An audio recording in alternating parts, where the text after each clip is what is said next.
Hi guys, நம்ம இப்போ என்ன பார்க்க போகிறோம்னா நம்ம வந்து ஒரு எக் மசாலா தான் பார்க்க போகிறோம்.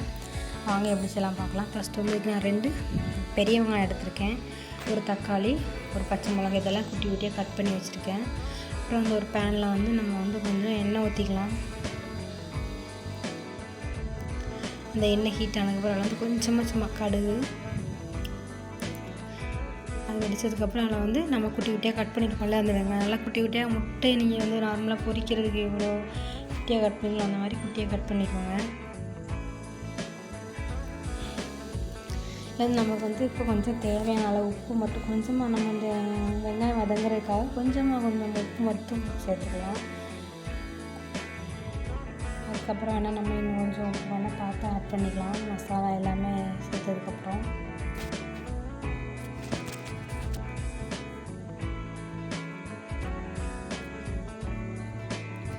நம்ம வெட்டி வச்சுருக்கோம்ல தக்காளி, பச்சை மிளகாய், இது எல்லாமே நம்ம மொத்தமாக இதில் ஆட் பண்ணிக்கலாம்.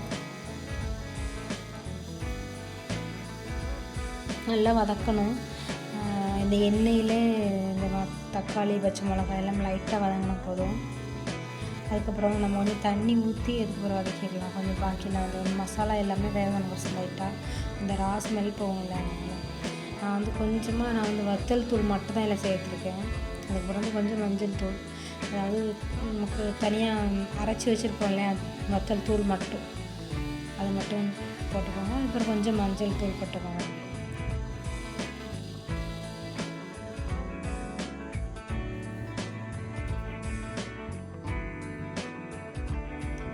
கொஞ்சம் வந்து இந்த வெங்காயம் தக்காளி வேகிற அளவுக்கு தண்ணி ஊற்றிக்கோங்க. நல்லா அந்த தண்ணியிலே நல்லா வேகணும். இந்த தக்காளி எல்லாமே நல்லா வந்து வெந்து மசிஞ்சு இதாயிடணும். அப்படின்னா மட்டும் தான் நல்லாயிருக்கும்.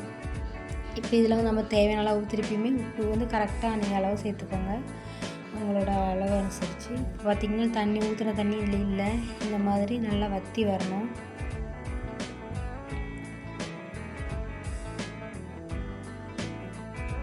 தண்ணி இல்லாமல் நல்லா வற்றிடணும். தண்ணி இருக்கவே கூடாது. இப்போ வந்து நம்ம இதில் வந்து வெட்டி வச்சுட்டு கருவேப்பிலையும் மல்லி இலையும் மேலே போட்டலாம். நான் வந்து குட்டி குட்டியாக கட் பண்ணி வச்சுருந்தேன், நான் வந்து இதில் ஆட் பண்ணியிருக்கேன்.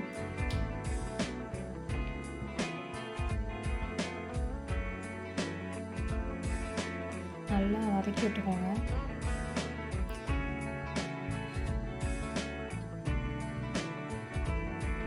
இப்போ வந்து இதே மாதிரி அந்த ஸ்ப்ரெட் பண்ணிக்கோங்க. அந்த வெங்காயம் எல்லாமே நல்லா எல்லா பக்கமும் அந்த பேனில் இருக்கிற மாதிரி நல்லா ஸ்ப்ரெட் பண்ணிக்கோங்க. இதே மாதிரி நீங்கள் பண்ணுங்கள். நான் சொல்கிற மாதிரி இதே மெத்தடை நீங்கள் செஞ்சு பாருங்கள், சூப்பராக இருக்கும், கரெக்டாக இருக்கும். இதே மாதிரி உப்பு காரம் எல்லாம் கரெக்டாக இருக்கான்னு பார்த்துட்டு அதுக்கப்புறம் நீங்கள் வந்து இது மாதிரி பண்ணுங்கள். இதுதான் ஃபைனல். இப்போ வந்து நம்ம வந்து ஒரு 3 முட்டை எடுத்து வச்சுருக்கேன். இந்த 3 முட்டையை வந்து நான் உடச்சியில் ஊற்றுறேன். இந்த மாதிரி கொஞ்சம் தள்ளி ஊற்றிக்கோங்க. இந்த மாதிரி ஒரு முட்டைக்கும் ஒரு கேப் மட்டும் கொஞ்சம் அப்படி பிரித்து விட்டிங்க அப்படின்னா நமக்கு வந்து திருப்பி போடுறது ஈஸியாக இருக்கும். நல்லாயிருக்கும். லைட்டாக ஹை ஃப்ளேமில் வச்சுக்கோங்க. லைட்டாக அந்த முட்டைக்கு மட்டும் லைட்டாக மேலே வந்து உப்பு போட்டுங்க. ஏன்னா முட்டையில் வந்து நம்ம உப்பு சேர்க்கலை அப்படின்றதால நம்ம லைட்டாக மேலே மட்டும் உப்பு போட்டுருவோம். இது வந்து கிண்டக்கூடாது, இப்படி மிக்ஸ் பண்ணாதீங்க. இந்த மாதிரி லைட்டாக அந்த முட்டையை மட்டும் அப்படி லைட்டாக மூடி விடுங்க. லைட்டாக மிக்ஸ் பண்ணாமல் அது உடையாமல் அப்படியே மூடணும். மெதுவாக பண்ணுங்கள்.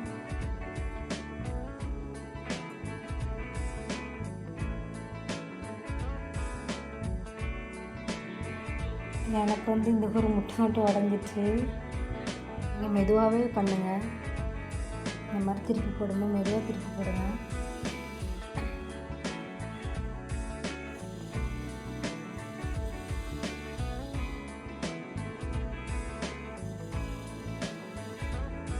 தீமை லைட்டாக லோ ஃப்ளேமில் வச்சுக்கோங்க. இதை வந்து ஒரு மேலே மூடி போட்டு வேக வைக்கணும் வச்சுக்கலாம்.